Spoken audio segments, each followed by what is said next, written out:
अभी तक हमने देखा है कि कंप्यूटर किस तरीके से अपनी मेमोरी के अंदर वेरिएबल्स की फॉर्म में डाटा स्टोर करता है। अब ये डाटा मुख्तलिफ टाइप का हो सकता है, बिल्कुल ऐसा ही जिस तरीके से हमारे दिमाग में डाटा भी मुख्तलिफ टाइप का स्टोर होता है।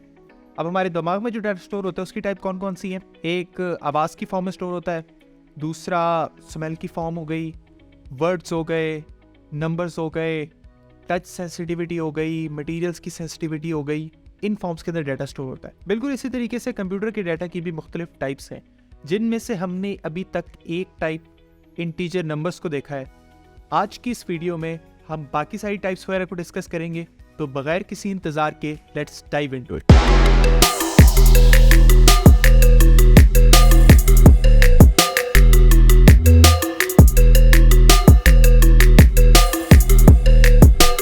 तो अभी तक जो हमने डाटा टाइप देखी है वो है इंटीजर, और इंटीजर को डिनोट करने के लिए हम इंट का कीवर्ड इस्तेमाल करते हैं। मिसाल के तौर पर कोई भी हमने इंटीजर टाइप का वेरिएबल बनाना है तो सबसे पहले हम उसकी डाटा टाइप इंट लिखेंगे, फिर उस वेरिएबल का नाम लिखेंगे। मिसाल के तौर पर मैं उस वेरिएबल का नाम लिखता हूँ, ये हमारी मर्जी का कोई भी नाम है, नंबर, और अब इसके अंदर मैं कोई भी वैल्यू स्टोर करवा सकता हूँ। तो ये इंटीजर नंबर के अंदर हमारे पास एक वैल्यू आ जाएगी 3। अब जो इंटीजर की डाटा टाइप है इसकी एक रेंज होती है, और वो रेंज है ये कि कोई भी अगर इंटीजर नंबर होगा उसके अंदर मिनिमम जो वैल्यू होगी वो ये हो सकती है, ये -2147483648, यानी मिनिमम वैल्यू हम इसके अंदर ये स्टोर करवा सकते हैं और मैक्सिमम वैल्यू हम इसके अंदर ये स्टोर करवा सकते हैं। इससे बड़ी वैल्यू नहीं स्टोर करवा सकते और इससे छोटी वैल्यू हम इंटीजर नंबर के अंदर स्टोर नहीं करवा सकते। दूसरी जो डाटा टाइप है वो हमारे पास है फ्लोटिंग पॉइंट नंबर्स, और उसका जो कीवर्ड हम यूज़ करते हैं वो है फ्लोट। अब इस फ्लोट टाइप के वेरिएबल के अंदर मैं यहाँ पे एक वेरिएबल बनाता हूँ फ्लोटिंग नंबर के नाम से। इसके अंदर हम कोई भी डेसिमल वैल्यू स्टोर करवा सकते हैं। मिसाल के तौर पर 1.5 हो गया और 1.6 हो गया। एक और एग्जांपल लेते हैं, वो हो सकता है 2.34564647, ये नंबर हो गया हमारे पास। अच्छा, अब जब भी हम इसके अंदर कोई भी फ्लोटिंग पॉइंट नंबर स्टोर करवाएंगे तो एक चीज़ का हमने ध्यान रखना है, उसके बाद हमने f लिखना है। मिसाल के तौर पर जब मैंने f नहीं लिखा था तो ये 1.4 के आगे हमें एक एरर दे रहा था, यहाँ पे मैंने f लगा दिया तो अब ये एरर हमारा रिजॉल्व हो गया है। और ये आगे जो भी मैंने लिखा है, ये चूँकि मैंने डबल स्लैश डाला है तो ये कमेंट्स होते हैं, और कमेंट्स हम कुछ भी लिखते हैं तो वो हमारे पूरे प्रोग्राम के अंदर कोई फ़र्क नहीं डालते। तो ये बस थोड़े से रिमाइंडर के लिए होते हैं कि हमने क्या क्या चीज़ें वगैरह लिखी थी। तो जब भी हम कोई फ्लोटिंग पॉइंट नंबर स्टोर करवाएंगे उसके साथ हमने यहाँ पे f लाजमी लिखना है। अगर हमने यहाँ पे फॉर एग्जांपल 1 स्टोर करवाना हो तो उसके साथ भी हम 1.0 f लिखेंगे, तो ये हमारे पास फ्लोटिंग पॉइंट नंबर इसके अंदर आके स्टोर हो जाएगा। इसी तरीके से फ्लोट ही की एक एक्सटेंडेड डाटा टाइप होती है, वो होती है डबल। मिसाल के तौर पर मैं यहाँ पे डबल स्टोर करवाता हूँ, इसके अंदर भी डेसिमल पॉइंट नंबर्स वगैरह स्टोर करवाए जा सकते हैं। इसका मैं नाम वेरिएबल का नाम रखता हूँ डबल नंबर, और इसके अंदर भी मैं कोई भी डेसिमल नंबर स्टोर करवा सकता हूँ। बस फ्लोट और डबल के अंदर फ़र्क क्या है कि डबल के अंदर ज़्यादा बड़ा नंबर आ सकता है और फ्लोट के अंदर एक छोटा नंबर आ सकता है। इसकी एग्जैक्ट रेंजेस वगैरह क्या होती है उसके ऊपर अभी मैं नहीं जा रहा, आप लोग इंटरनेट के ऊपर सर्च कर लेना। तो मोस्टली केसेस के अंदर फ्लोट भी चल जाता है, लेकिन कभी कभी बहुत एक्सट्रीम केसेस के अंदर अगर आपने बहुत ही बड़ा फ्लोटिंग पॉइंट नंबर यूज़ करना है या डेसिमल पॉइंट नंबर यूज़ करना है तो आप डबल का अगर कीवर्ड इस्तेमाल करोगे तो वो ज़्यादा बेहतर रहेगा। तो पहली जो डाटा टाइप हमने डिस्कस की वो थी इंटीजर, और दूसरी जो डाटा टाइप हमने डिस्कस की वो थी फ्लोटिंग नंबर। अब हम तीसरी डाटा टाइप के ऊपर आते हैं और ये है कैरेक्टर। कैरेक्टर डाटा टाइप के लिए जो हम कीवर्ड यूज़ करते हैं वो है CHAR, चार, आप इसको कार बोल लो, जो मर्जी बोल लो।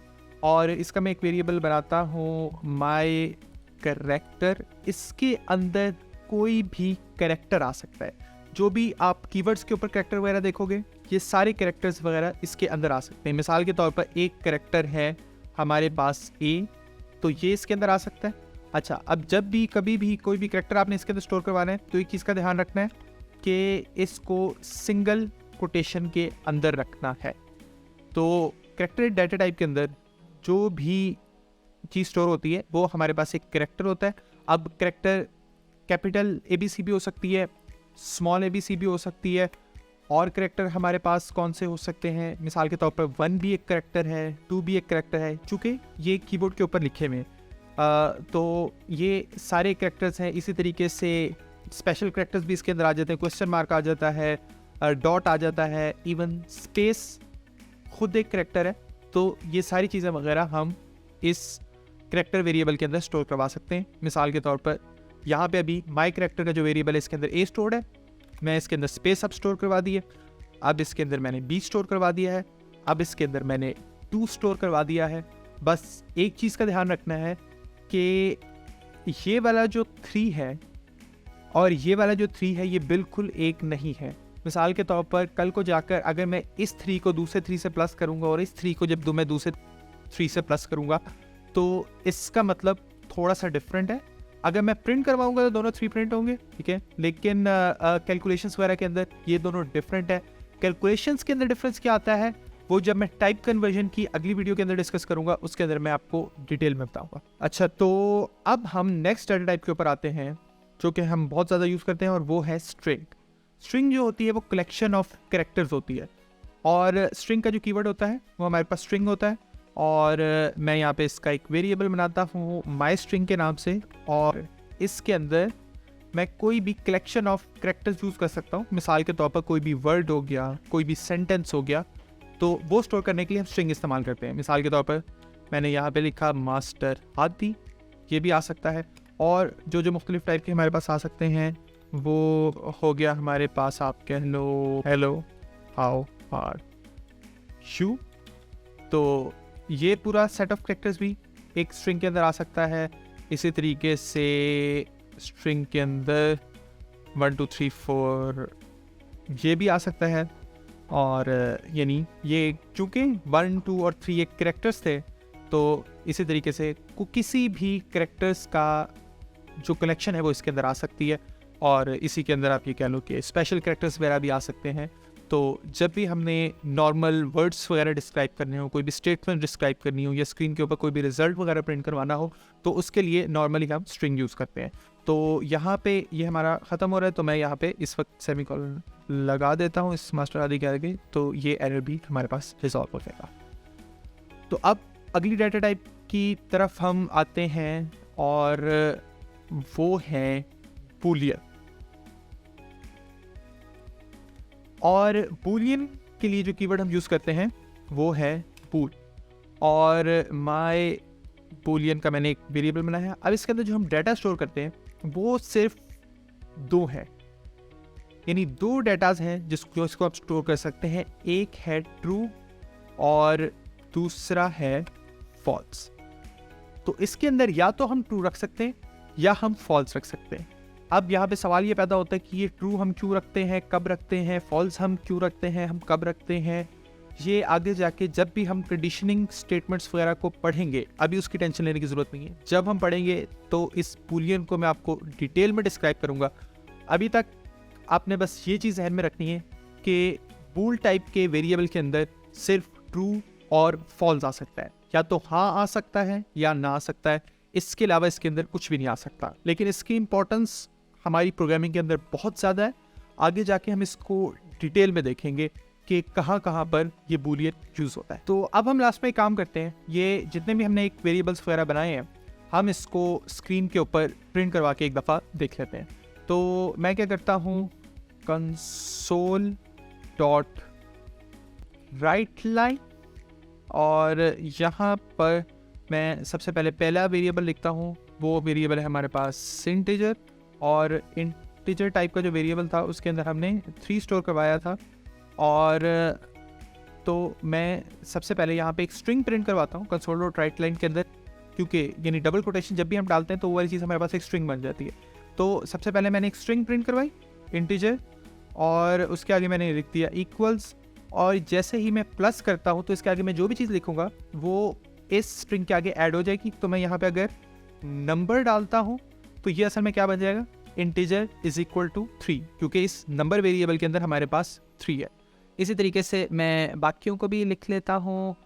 यहाँ पे हमारे पास आ जाएगा फ्लोटिंग, फिर हमारे पास आ जाएगा डबल। तो फ्लोटिंग नंबर के अंदर फ्लोटिंग नंबर आ गया और डबल नंबर के अंदर आ गया हमारे पास डबल नंबर। और अगला मैंने करेक्टर लिखा, और करेक्टर के लिए हमने कौन सा वेरिएबल इस्तेमाल किया था, माई करेक्टर। और इसी तरीके से अगला मैंने लिखा माई स्ट्रिंग, और नहीं स्ट्रिंग टाइप थी, और इसका वेरिएबल जो था हमारे पास वो माई स्ट्रिंग था। और अगली जो थी वो हमारे पास बूलियन थी, और इसका वेरिएबल मेरे पास माई बूलियन। तो आइडियली सबसे पहले क्या प्रिंट होना चाहिए, सबसे पहले लाइक इंटीजर जो नंबर के अंदर वैल्यू है, फिर उसके बाद फ्लोटिंग इक्वल्स जो फ्लोटिंग नंबर के अंदर वैल्यू है, फिर डबल इक्वल्स जो डबल नंबर के अंदर वैल्यू है। इस तरीके से ये सारे प्रिंट होने चाहिए। फिर कंसोल डॉट रीड लाइन हमने देखा था कि हम क्यों लगाते हैं, प्रोग्राम को स्टॉप करने के लिए, क्योंकि हम देखना चाहते हैं कि जो रिजल्ट आया है वो थोड़ी देर के लिए रुका रहे, प्रोग्राम चल के फ़ौरन बंद ना हो जाए। तो मैं यहाँ पर इसको स्टार्ट करता हूँ। तो अब ये मैंने स्टार्ट किया, तो अब क्या चीज़ें हमारा प्रिंट हो गई हैं, आप देख सकते हो कि integer is equal to 3 print हो गया, floating is equal to 1 print हुआ। यहाँ पे चूँकि हमने 1.0 प्रिंट करवाया था, लेकिन जब ये इसको प्रिंट कर रहा है तो यहाँ पे इसको 1 कर रहा है। अब डबल हमने करवाया तो 2.534 ये प्रिंट हुआ। माई करेक्टर प्रिंट करवाया तो ये देखो यहाँ पर भी 3 प्रिंट हुआ, यहाँ पे भी 3। तो इंटीजर के अंदर या करेक्टर के अंदर अगर एक ही वैल्यू है तो वो प्रिंटिंग में बिल्कुल एक ही तरीके से चलेगी। मिसाल के तौर पर माई करेक्टर के अंदर भी 3 था, हमारे पास नंबर के अंदर भी 3 था, तो ये दोनों 3 ही प्रिंट होंगे। लेकिन कैलकुलेशंस में ये बिल्कुल एक तरीके से नहीं होगा, इसको मैं आगे डिटेल में बताऊंगा। फिर आगे हमारे पास स्ट्रिंग आती है, मैंने स्ट्रिंग प्रिंट करवाई मास्टर हादी, फिर उसके आगे बूलियन आता है, बूलियन में हमने ट्रू लिखवाया था तो यहाँ पे ट्रू आ गया। इसी तरीके से अगर मैं फॉल्स लिखवाता तो यहाँ पे फॉल्स प्रिंट हो जाता। और अब इसके बाद मैं एंटर दबाता हूँ, प्रोग्राम मेरा ख़त्म हो जाता है। तो आज की वीडियो में हमने डाटा टाइप्स को डिस्कस किया। अगली वीडियो में हम देखेंगे कि एक डाटा टाइप से दूसरी डाटा टाइप के अंदर कन्वर्जन किस किस तरीके से होती है। तो अपना ख्याल रखें, मेरा भी ख्याल रखें, लाइक करें, सब्सक्राइब करें, शेयर करें। अल्लाह हाफ़िज़।